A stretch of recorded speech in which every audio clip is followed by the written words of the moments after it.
And we're live right now. We're live right now. Wow, this is a first, us doing this periscope stuff live. I really love it. The best part of live, even though you can see it not live, is a great building, right? What could be more fun than to come into a building like this for any range of entertainment options, from a movie to great Broadway. So this building was built in 1926 and for years was the center of film and entertainment in Schenectady. For a number of years it was closed down in the 70s, was saved by a group of volunteers in the mid to late 70s, and slowly has become a place with 3 other theaters in a complex that attracts almost 650,000 people a year. Now, if you didn't get one of these, I don't know how you would know about this live performance. But if you didn't get one of these that are on this live event, you should call us and get one of these, 346-6204, and we'll send you one.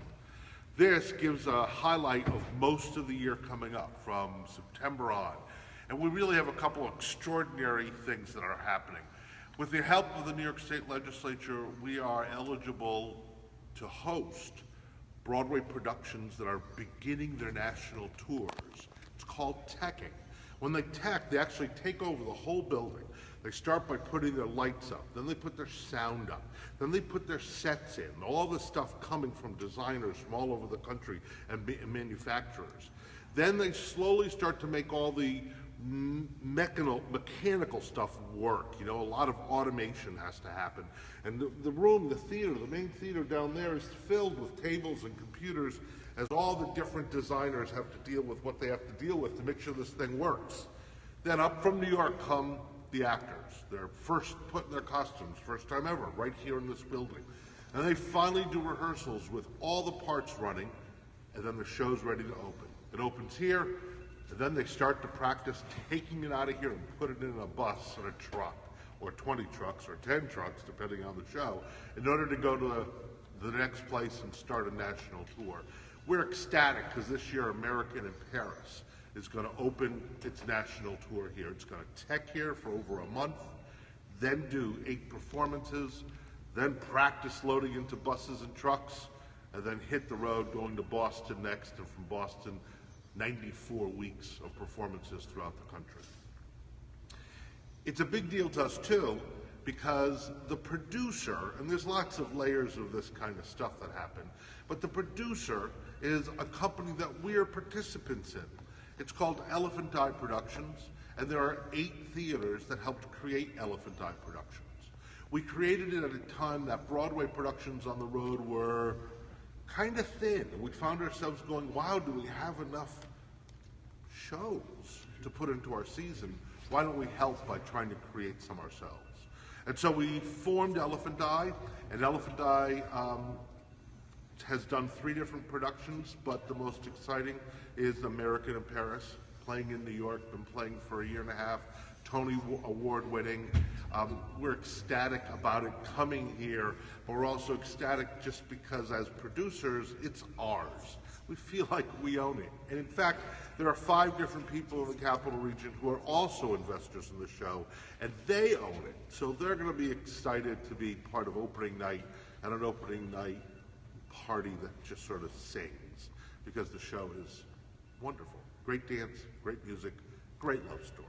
Philip, we got a question about the teching process. How many people are usually here for a tech?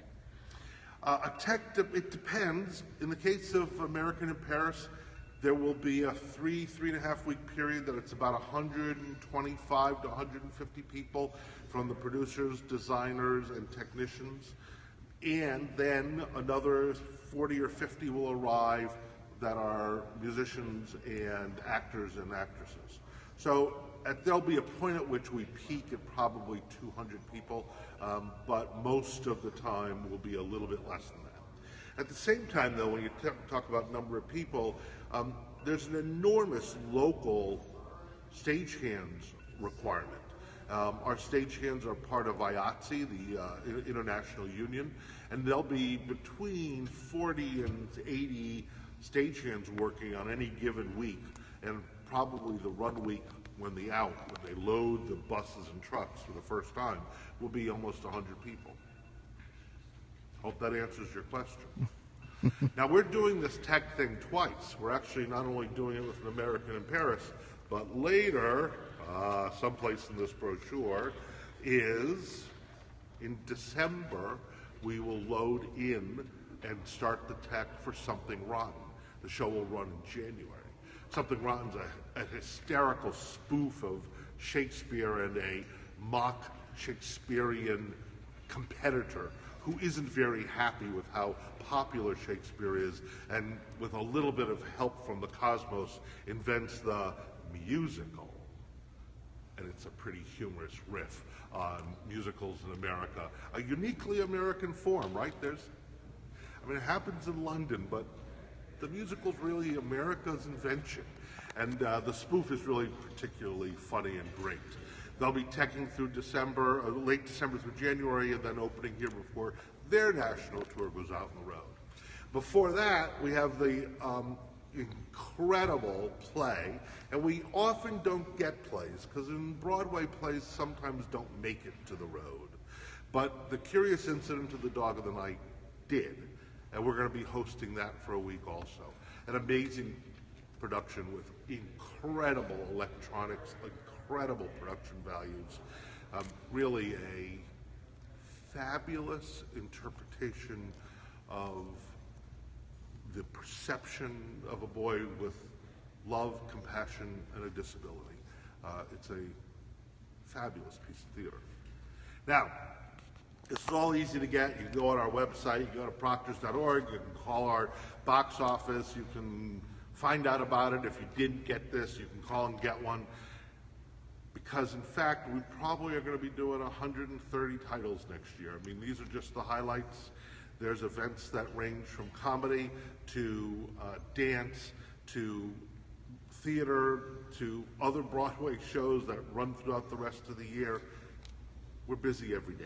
There's always something going on. A lot of film, a lot of great, fun family events.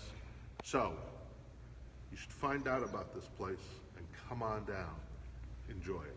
Now, Philip, you're a Tony voter. What sorts of stuff do you like this year on Broadway? Yeah, being a Tony voter is kind of interesting. You have to see everything in order to vote, so I have to see everything. In fact, I'm leaving from here to go see one show that I haven't seen yet, and I don't have another window for it. This year's Broadway season was spectacular. From incredible revivals like my names will always slip my mind, but I'll get there. View from the Bridge, absolutely an extraordinary revival. To the revival of something not that old, Color Purple, and its revival is remarkably tight,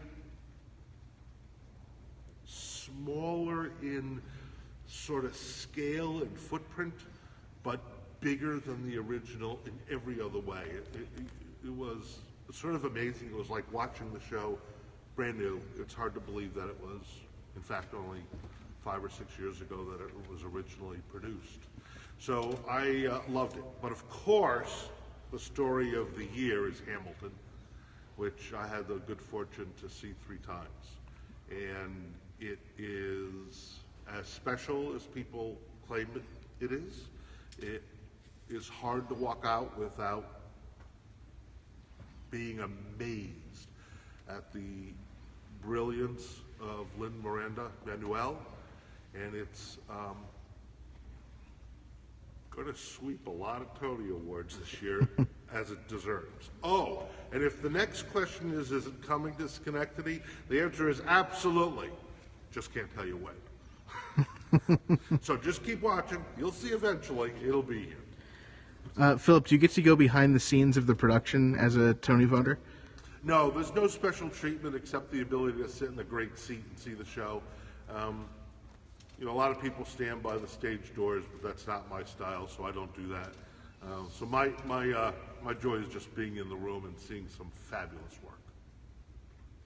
Do we have any other questions for Philip before he needs to head out? And what is the show you're going to see in New York? Fiddler on the Roof, which is an adaptation of the 60s musical, which won tons of awards in the 60s and was revived in the 80s. And this one, I guess, is very small and compact and light color purple, delivering the message in a big way, but with a little less of the traditional pizzazz. Before we wrap up, does anyone have any final questions for Philip? What is your favorite show of all time? Or what are some of your favorite shows of all time? Well, I have to tell you that I cannot get Hamilton out of my mind. I wake up singing it. It's in my head constantly. Virtually every song, they all sort of run together for me. So that one's a knockout. I have two shows that got no awards that I also adore. I actually think The Last Ship by Sting was way better than what it was reviewed for, and way better than what the audience of New York sort of felt about it. It closed early, and I thought it was a pretty spectacular piece, actually. And a similar one, a dancerly piece from 2 years ago is also a piece that just sticks in my head. And of course, I'm going to have trouble remembering the name of it, but I'll get it in a second. The boys' story of Mississippi, a bunch of boys in Mississippi, African-American kids who are falsely accused of raping two white women in a train. And their story constitutionally, American Constitution jurisprudence was remarkable in changing the law, but their story for those Scottsboro boys was brutal. Scottsboro boys, thank you very much, guys. It's great to have people who are smart in this town. All right, Philip, thank you so much for joining us for the Periscope. Any last words for our fans watching online?